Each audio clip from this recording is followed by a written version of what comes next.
So today is almost like -10 when I'm gonna run outside. So I'm just gonna show you my how I dress up warming up so that when I run outside I'm not uncomfortable and then I can concentrate on running.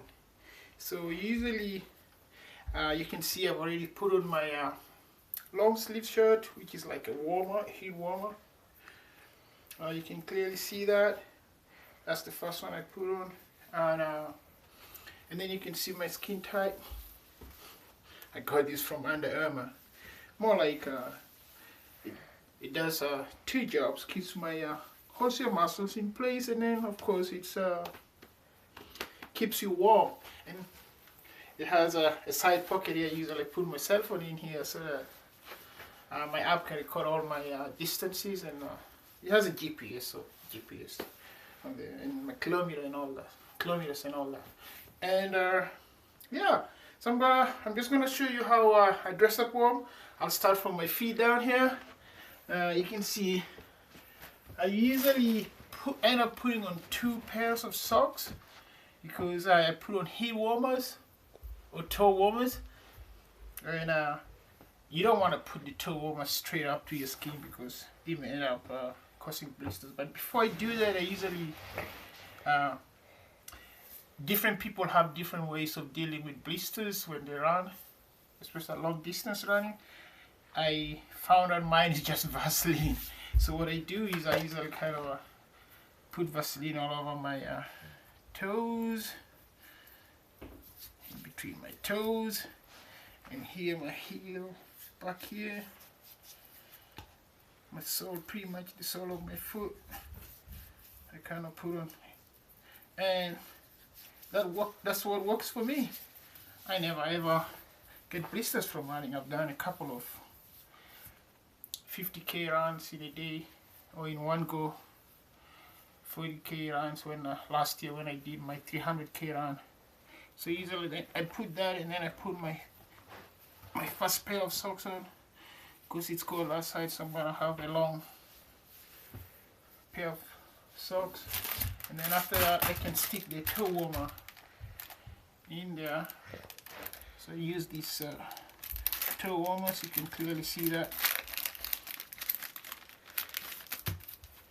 Get this out, get this out. I usually stick it to my toes. My toes pretty much get cold, but at times you get cold on the other side. You could put another one here too, but I usually stick just with these because it's usually my toes that get warm.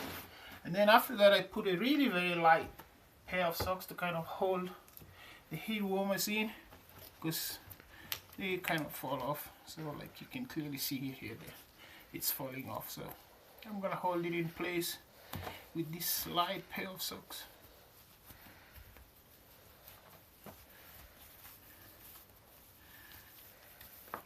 Pair of socks. There you go.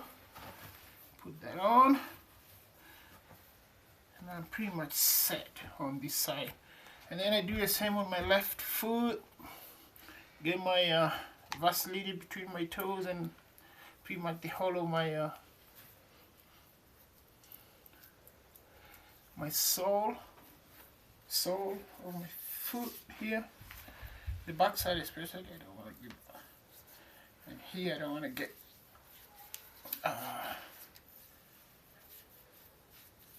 blisters. And then I repeat what I did on the right hand side of my foot. Get this down here. I don't usually run with heavy sweatpants outside, so I prefer these tight skins and then put on a pair of shorts. And same thing I did on the other side. I'll grab the toe warmer, put on them around the toe here, and use a thin pair of socks to hold it in place. Hold it in place so it doesn't really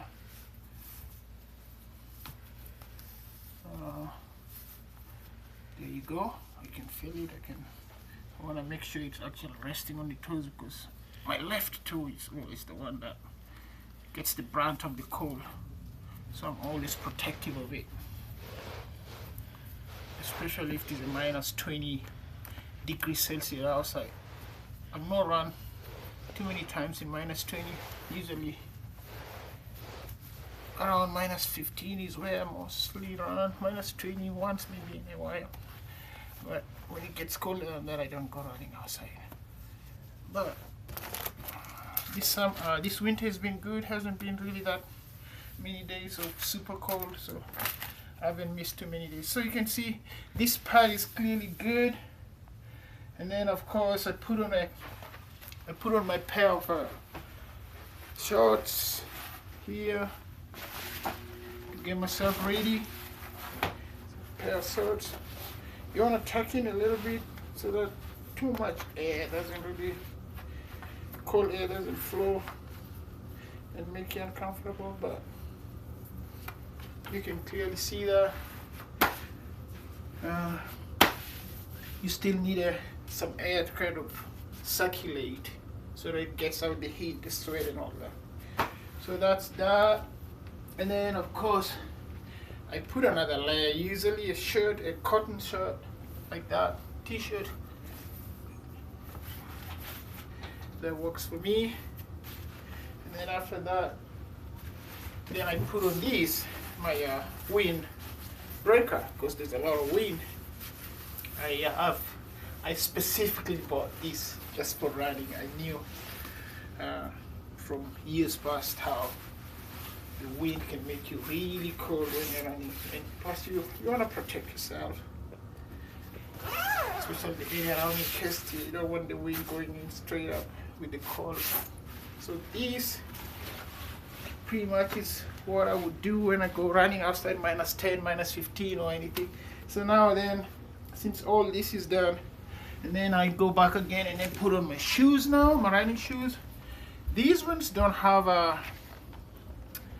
like studs, almost like soccer cleats or whatever, because today I know it's not that slippery outside. Next time when I'll show you another pair of my running shoes, I'll probably use those. I either use those the running shoes that come with studs, almost like soccer running shoe. I mean soccer shoes or even football shoes. But for now, these are good enough because it's not that slippery. But when the snow will be melting in April, there'll probably be a lot more slippery stuff. So I'll probably use them a lot. For now, this is good. You want to get whatever pair of shoes that's comfortable for you and affordable,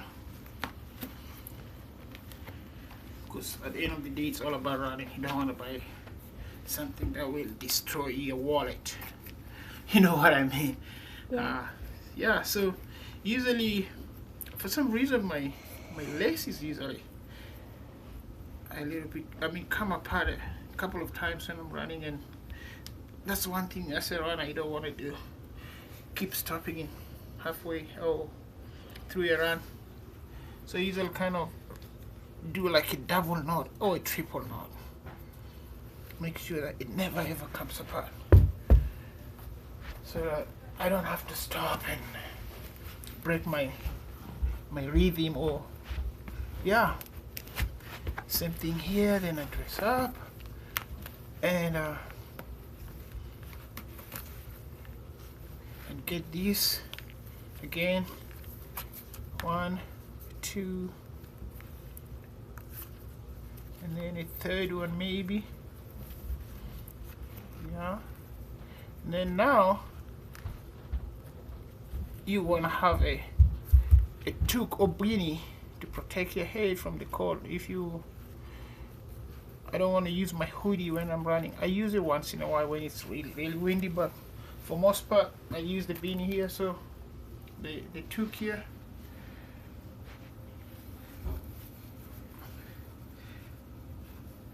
So my head is protected a little bit, but there's a little bit of air flowing through too.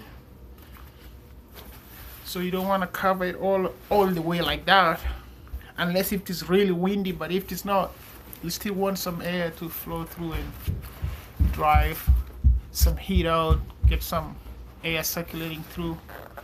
And so these will be what I put on unless it is windy. So this part is good, and then now the last part is my fingers because they get really cold when I'm running. So I have hand warmers here. So what I do is I usually run with a pair of gloves that make me actually keep my fingers together. So like for example this one, they keep my fingers together. Then I can kind of hold on to the heat warmer inside there. One prevents the wind or the cold, and then two, inside my fingers are warm because I'm holding the heat warmer. So then this whole heat warmers are good for a couple of hours, but I usually run for like an hour or two. So they are good. Yeah. So you usually get these, hold these, put my hands in there, and I'm good to go. Same thing, get this on the other side, on the left side,